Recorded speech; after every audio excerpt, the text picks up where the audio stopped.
ഹേ all, നമ്മളിന്ന് വയനാട് പോവാണ് കേട്ടോ. ബിനേഷ് ചേട്ടൻ്റെ ഫസ്റ്റ് വയനാട് ചുരമാണ്, അതായത് കാർ ഡ്രൈവിങ്. ഇനി നമ്മൾക്കല്പം ജോർജ് കുളങ്ങര കളിക്കാം.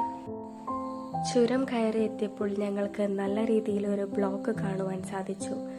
ബ്ലോക്കിനിടയിൽ ഈ വാനരന്മാരുടെ ക്രയവിക്രയങ്ങൾ ഞങ്ങൾ ആസ്വദിച്ചു.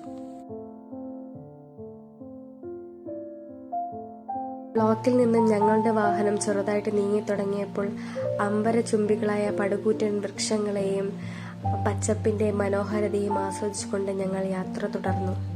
അതുലേട്ടന്റെ അതികഠിനമായ KCB തള്ളുകൾ കേൾക്കുന്നത് മൂലം യാത്രയിൽ ഒരു നിമിഷം പോലും ഞങ്ങൾക്ക് ബോറടി ഉണ്ടായിരുന്നില്ല. KCBയിൽ ജോലി കിട്ടിയ ശേഷം അദ്ദേഹം ഇങ്ങനെയാണ്: എവിടെ ടവർ കണ്ടാലും KCBയെക്കുറിച്ചും കേരളത്തിലെ കറണ്ട് വിതരണത്തെക്കുറിച്ചും ഘോരഘോരമായി പ്രസംഗിച്ചു കൊണ്ടേയിരിക്കും. എന്തായാലും തള്ളുകൾക്കൊടുവിൽ ഞങ്ങൾ വയനാട്ടിലേക്ക് സ്വാഗതം ചെയ്യപ്പെട്ടു. കരിന്തണ്ടൻ മൂപ്പന്റെ സ്റ്റാച്ചു ആണ് നമ്മൾ ഇപ്പോൾ കടന്നു പോയിക്കൊണ്ടിരിക്കുന്നത്. പ്രഭാതത്തിലെ മഞ്ഞുകണങ്ങളെ സൂര്യരശ്മികൾ ആഗിരണം ചെയ്യുന്നത് കണ്ണിനെ കുളിർമയേകുന്ന മനോഹരമായ ഒരു കാഴ്ചയായിരുന്നു. ആ കാഴ്ച ആസ്വദിച്ച് തീരും മുമ്പേ വണ്ടി ഞങ്ങൾക്ക് ചെറുതായി പണി തന്നു. പുര കത്തുമ്പോൾ വാഴ വെട്ടുകയാണോ എന്നാണ് ആ നോട്ടങ്ങളുടെ അർത്ഥം. വാഴ നനയുമ്പോൾ ചീരയും നനഞ്ഞോട്ടെ എന്ന് മാത്രമേ ഞാൻ ഉദ്ദേശിച്ചിരുന്നുള്ളൂ.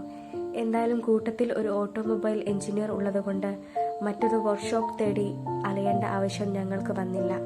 ദീർഘസമയത്തിന്റെ കഠിന പ്രയത്നം മൂലം ഞങ്ങളുടെ വാഹനത്തെ ശരിപ്പെടുത്തിക്കൊണ്ടിരിക്കുകയാണ് എൻ്റെ പ്രിയ സഹോദരന്മാർ.